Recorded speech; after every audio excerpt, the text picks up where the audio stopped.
Yo creo que una de las cosas mejores de la ciencia y sobre todo de la ciencia de los últimos años es que nos ha permitido entender con bastante claridad hasta qué punto todo está conectado.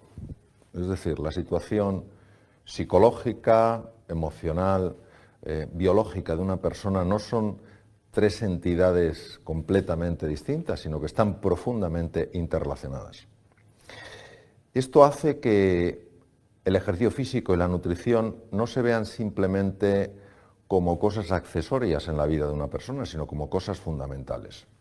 Por ejemplo, sabemos que hay formas de alimentación que mejoran la depresión. Sabemos que hay formas de alimentación que no solamente retrasan el envejecimiento y retrasan el deterioro de los tejidos, sino que además favorecen la energía y la vitalidad. Eso se conoce. Por tanto, ya la alimentación no es un simple comer, sino es estar mejor. Sabemos, por ejemplo, que durante el ejercicio físico, no solamente están ocurriendo cosas a nivel de los músculos, sino que están ocurriendo cosas a nivel del cerebro.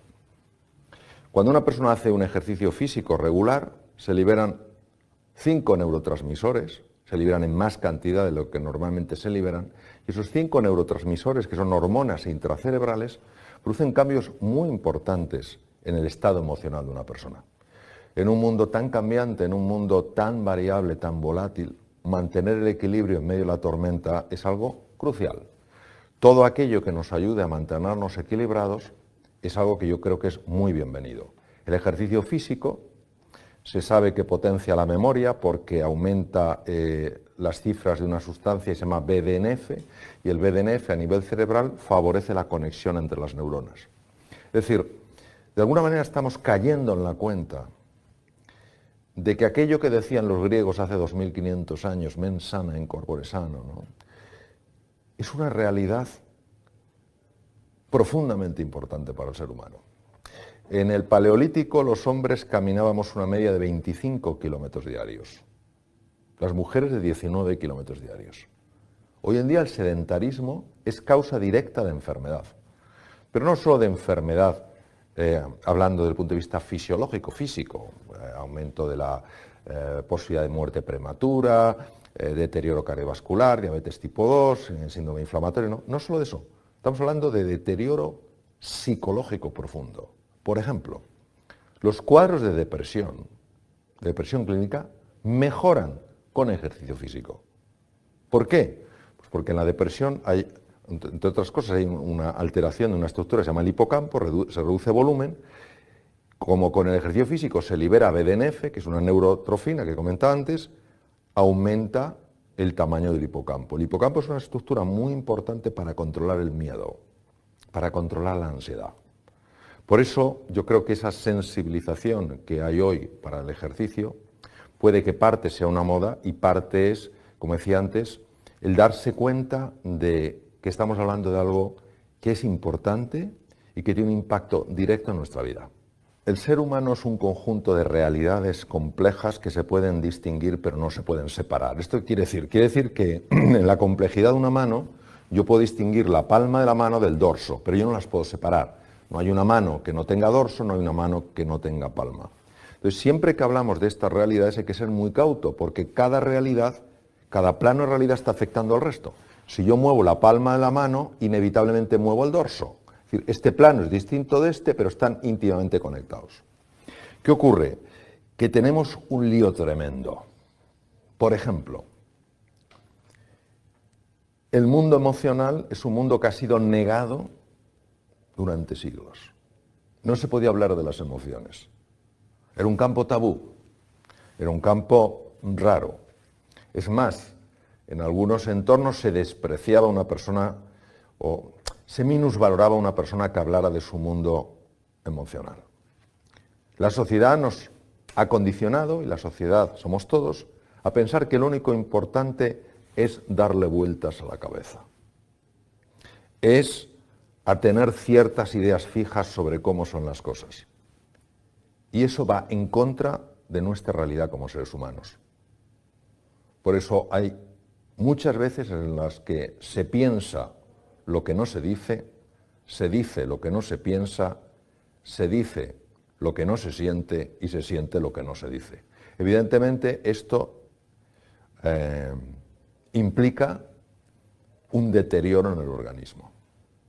No solo a nivel biológico, por el poder que tienen los pensamientos en la interacción con la fisiología con el cuerpo, sino a nivel de la propia interacción entre seres humanos. ¿Por qué? Porque cuando una persona se sienta frente a otra, si no está teniendo en cuenta el mundo emocional de esa otra persona, lo va a ignorar. Pero que lo ignore no quiere decir que no exista.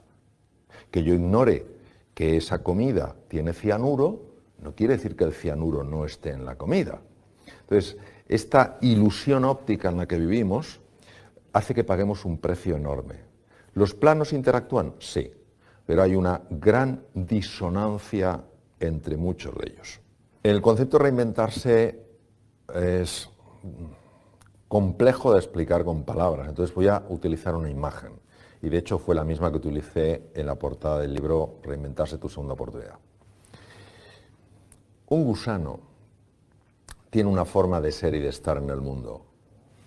Se arrastra, tiene un color, tiene unas patas, tiene un determinado número de ojos, y para él es posible una serie de cosas, pero no son posibles otra serie de cosas. Por ejemplo, para un gusano es posible arrastrarse por el suelo, subir por una ramita, pero no es posible saltar de rama en rama sin caer al suelo.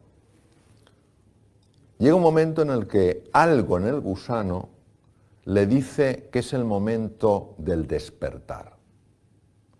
Entra en esa estructura, en su noche oscura, y despierta una posibilidad que estaba dormida y que era la posibilidad de volar. Cuando el gusano se transforma en mariposa, siendo el mismo ser, ya no tiene la misma forma de ser y de estar en el mundo. Lo que para el gusano era imposible, saltar de rama en rama, para la mariposa ahora es fácil. De hecho, la mariposa tiene algo que físicamente es distinto al gusano, tiene alas, es más, tiene un número de ojos diferente, número de patas diferentes.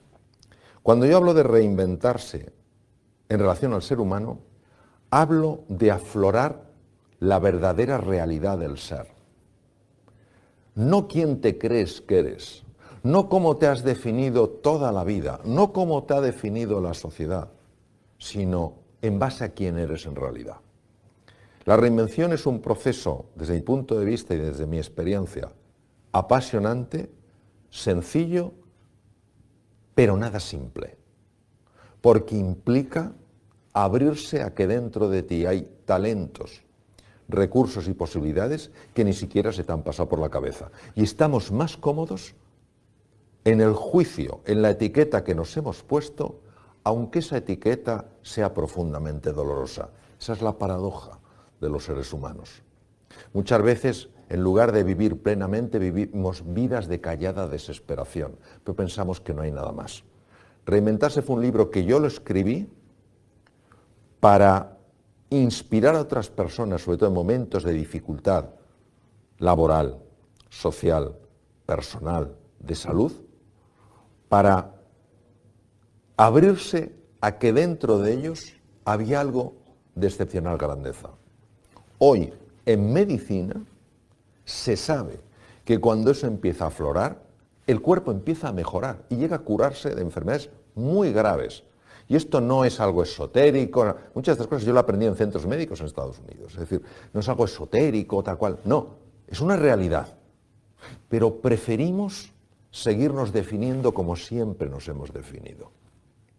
Preferimos no atrevernos a salir de nuestra zona de confort. Preferimos el mal conocido que el posible bien por conocer. Entonces lo que pasa, que lo dice, no, yo es que soy una persona mediocre. Tú no naciste para ser mediocre. Tú naciste para la grandeza. La grandeza no es el éxito, el ganar una fortuna, el que la gente te señale, este es muy importante. La grandeza es vivir de acuerdo a quién eres. Y no hay un solo ser humano que en su interior no tenga grandeza. La mayor parte de los seres humanos, intuyo, sospecho, que se mueren con la música dentro. Nunca la han oído sonar. Yo trabajo mucho con personas en el mundo del emprendizaje y hay dos conceptos, uno que es el entrepreneurship y el intrapreneurship. Entonces, a veces se piensa que el ser un emprendedor es montar tu propia empresa. Yo creo que puedes ser un emprendedor en tu empresa, aunque no la hayas creado tú. Trabajes de lo que trabajes, aunque tengas el trabajo más sencillo. ¿Y cómo eres un intraemprendedor? Dando iniciativas, haciendo propuestas de mejora, viendo de qué manera lo que hay puede ser llevado a otro nivel. Nadie que no piense que en su interior hay creatividad, inteligencia, capacidad de aprender, se atreverá a mirar más allá de lo inmediato. Entonces, ¿cómo puede influir aflorar la grandeza del ser humano? Pues ¿cómo puede influir en la economía de un país descubrir que están encima de una mina de diamantes? Pues influye mucho. Entonces, claro, una persona que se reinventa, una persona que se redescubre, que se redefine, es una persona mucho más serena, mucho más alegre, mucho más confiada, mucho más vital, mucho más compasiva, mucho más creativa y mucho más sabia. Claro, si yo tengo esto en mi empresa, obviamente la expresión de eso es una mejor forma de trabajar, una manera más eficiente de hacer las cosas, unos objetivos más apasionantes y una forma de colaborar mucho más agradable. Yo diría que hay dos cosas que son fundamentales. No digo que sean las únicas, sí son fundamentales. Es decir, el edificio se sostiene con esos dos pilares. Ahora, si quieres sostenerlo más, necesitas otros pilares. El primer pilar es dejar de juzgar. Nosotros cuando juzgamos, tanto a los demás como a nosotros mismos, vemos con absoluta claridad que lo que nosotros estamos pensando y diciendo de esa persona es que es así.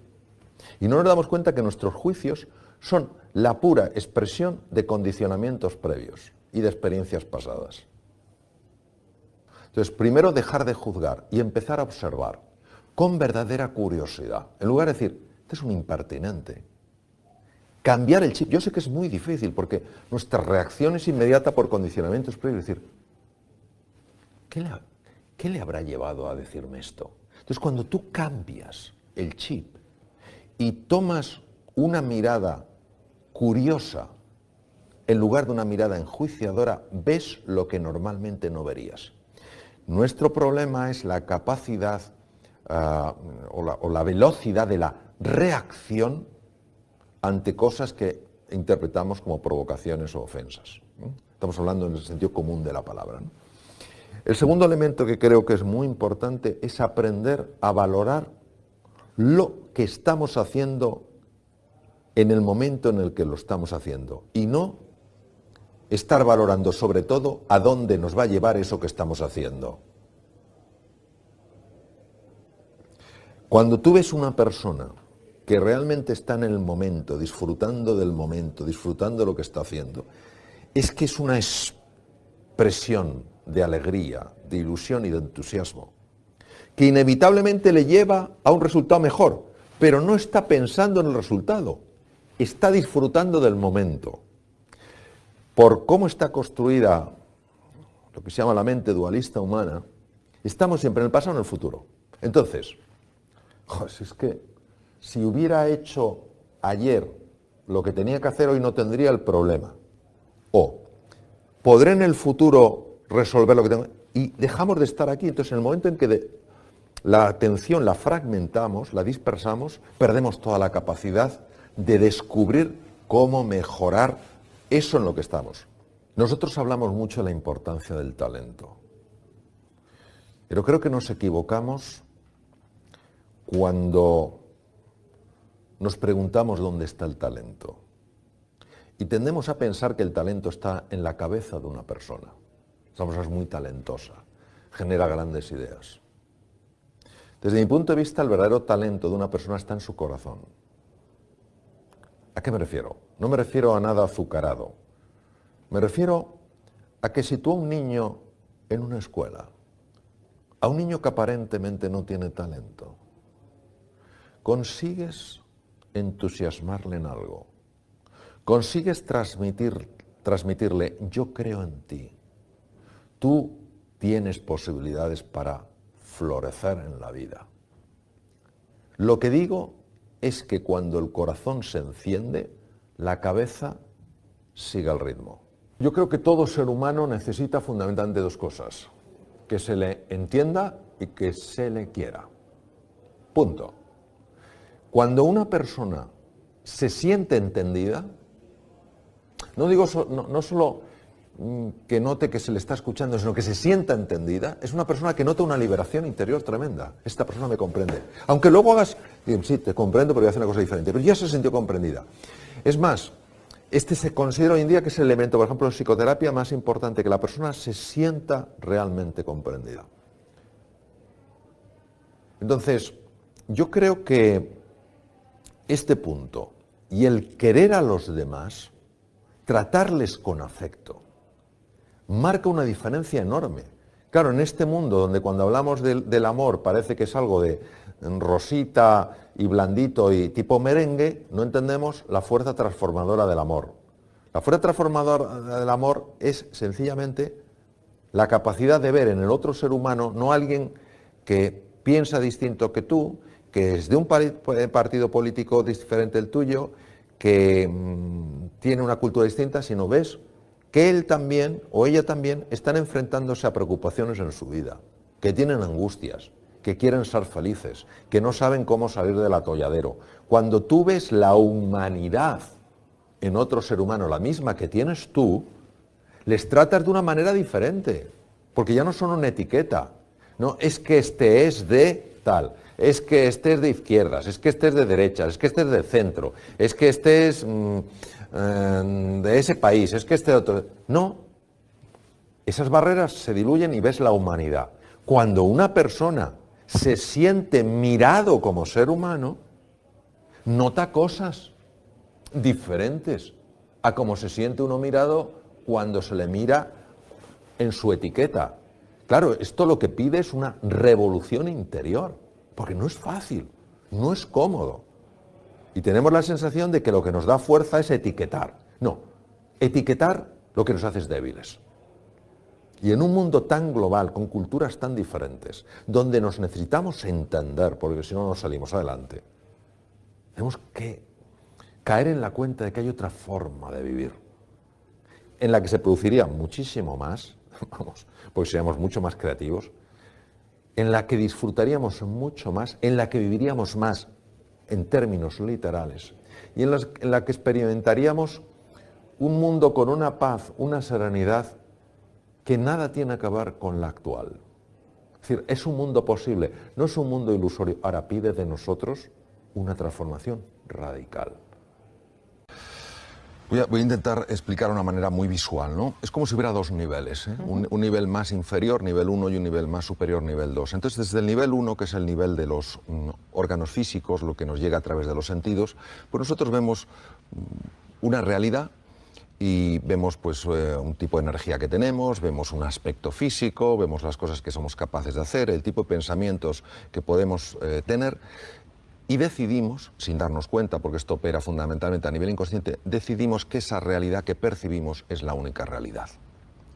Es como si alguien hiciera una foto del transcurso de un día completo y nos dijera que esa foto representa todo el día y nosotros nos lo creyéramos. Entonces, esa foto, esa imagen que nosotros tenemos para nuestra percepción representa la única realidad. Cuando somos capaces de ir más allá de esa imagen, de ese diagnóstico que hemos hecho nosotros mismos, entramos en contacto con un espacio nuevo de la realidad. Ese espacio nuevo de la realidad ofrece unas posibilidades, ofrece unas oportunidades que desde el otro nivel no se pueden ver. Por eso, invertir tiempo en conocerse, invertir tiempo en comprenderse, desde el nivel más inferior parece un absurdo.